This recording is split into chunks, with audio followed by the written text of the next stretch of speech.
Hello, everyone. Welcome back to the Pro Football Historian channel. I'm your host, Flynn Given.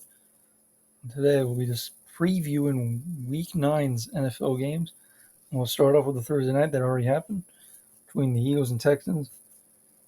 Not too surprising. Obviously, it was a little bit closer than people expected. But the big plays in the game was Davis Mills. The first interception was just a bad play.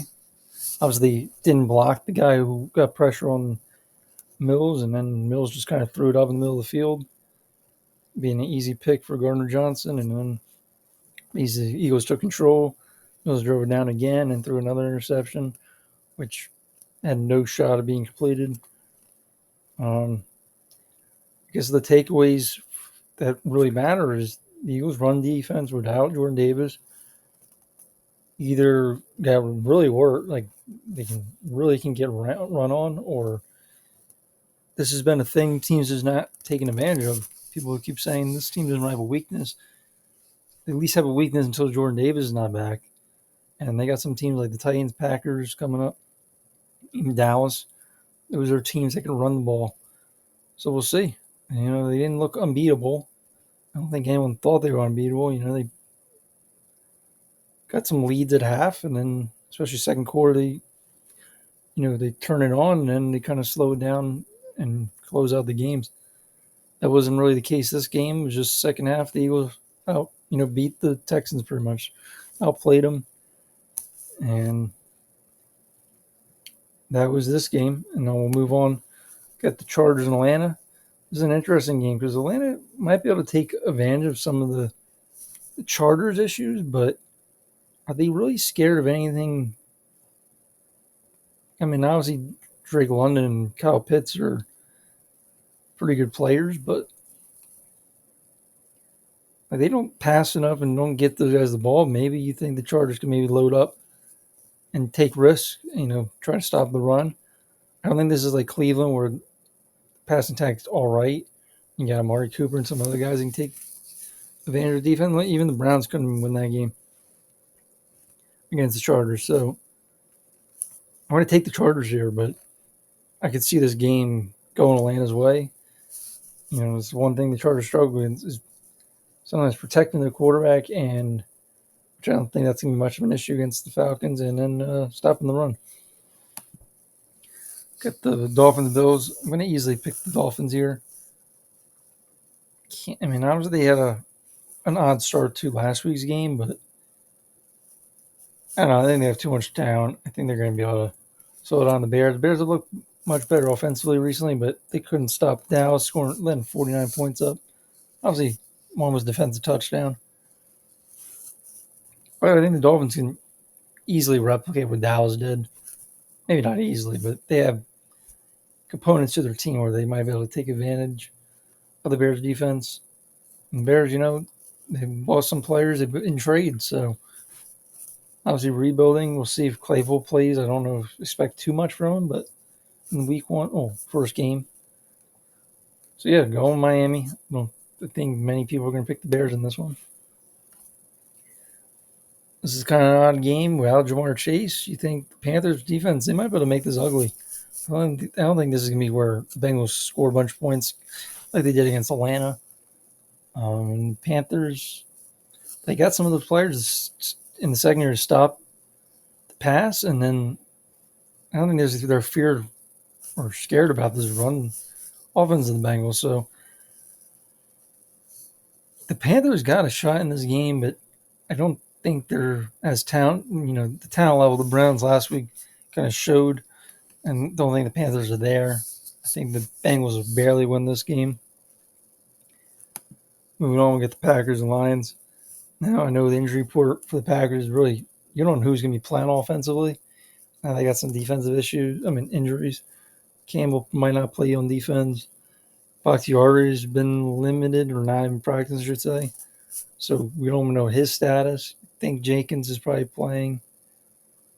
Maybe Christian Watson plays. I don't know, Lazard might play. You just don't know. I'm going to take them, though, in this game. I just think the defense of Detroit's just not that good, obviously. And,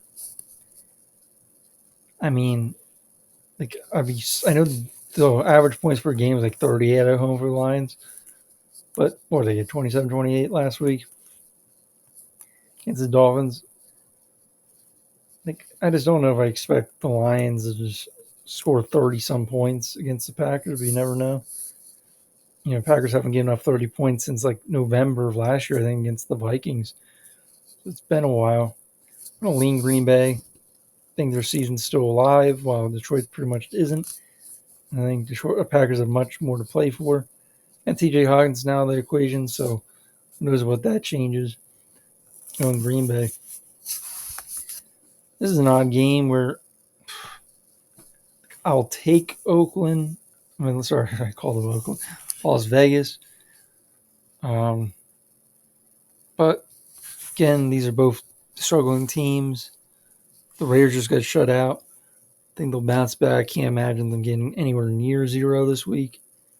And Jacksonville just has a hard time figuring out how to win close games. This might be one. And the Raiders are not bad in close games. Obviously, they're not as good as last year, but that's just how the league is. It's hard to replicate if you win a bunch of close games to do that the next year.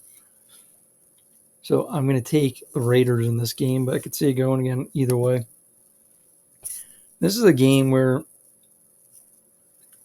kind of have a hard. I just think the Colts. It's tough. I'm not sure. So let me check if Jonathan. Actually, I'm not sure if Jonathan Taylor's playing. I know there's been a report.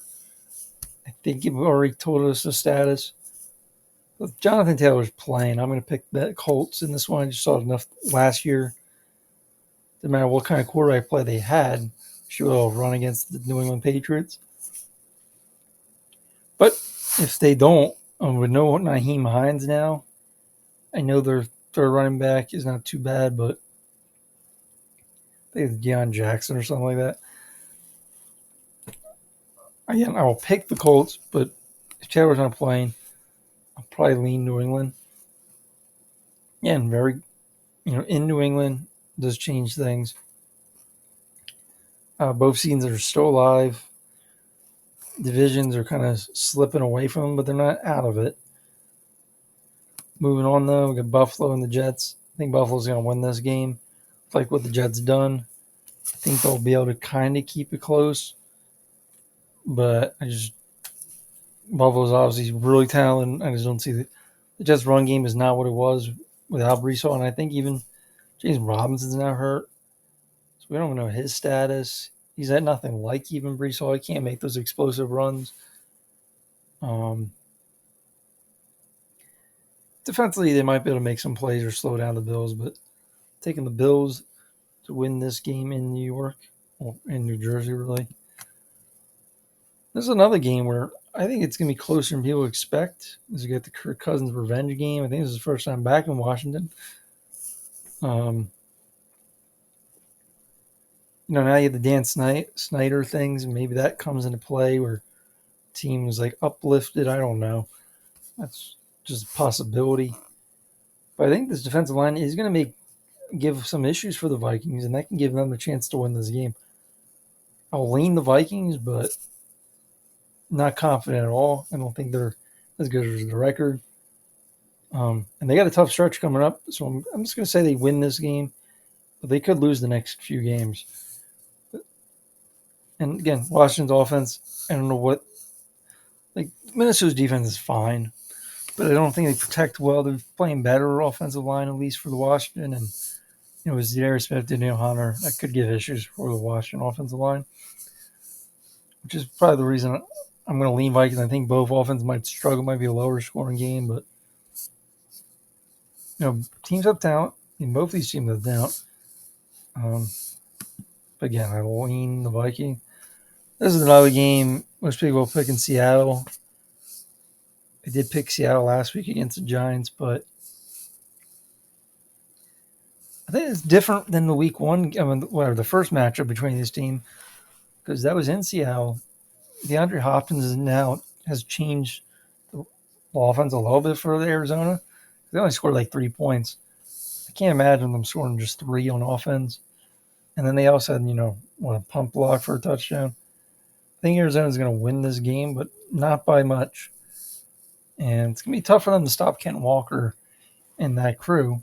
But I do like what they do on the defensive side of the ball, Cardinals. I just don't think they're that talented. They got some good safeties, some high picks, but they've been disappointed. And so far, like Isaiah Simmons, I mean, he's been all right, and players like that. And then we got the Tampa Bay Buccaneers hosting the Rams.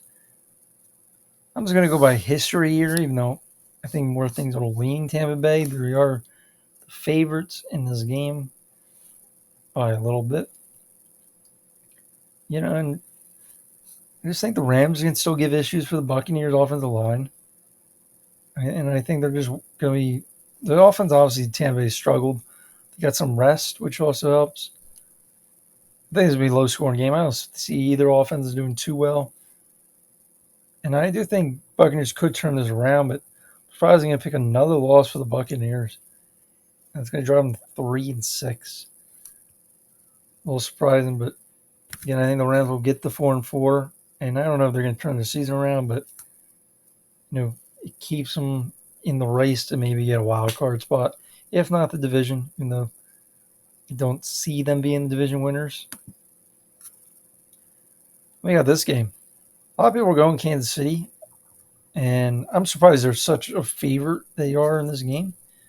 Like Tennessee won like 29-3 or something last year. Mahomes got hurt then, but that was when the game was pretty much over. I think Tennessee, I'm going to pick them in this game. I'm going to go with the upset here. And I feel like I'm kind of going with some of these upsets, or at least saying they could be a close games, the underdog. But I'm going to go Tennessee. I think they could be able to run the ball. Now, it's in Kansas City. But I think even last year it was in Kansas City. I think Tennessee's just playing well, and they know what they are, and I think they might be able to control this game and give some issues for the Chiefs' offense, maybe. And again, if Tannehill doesn't play, maybe that changes my mind. But yeah, I mean, like I can understand going with the Chiefs here. They shut down the run. That could give issues for the Titans, but going to lean the Titans in this game and continue their win streak of they're right now at 5. I think they're going to get the 6. Our last game Monday night, Saints Ravens.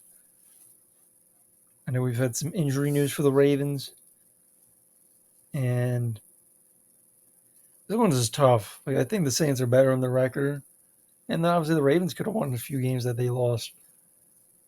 But it's too many times I've seen the mobile quarterback, Mariota, Jalen Hurts, really hurt the defense of the Saints. They just haven't found ways to contain and also stop the run. Those are the games they struggle in.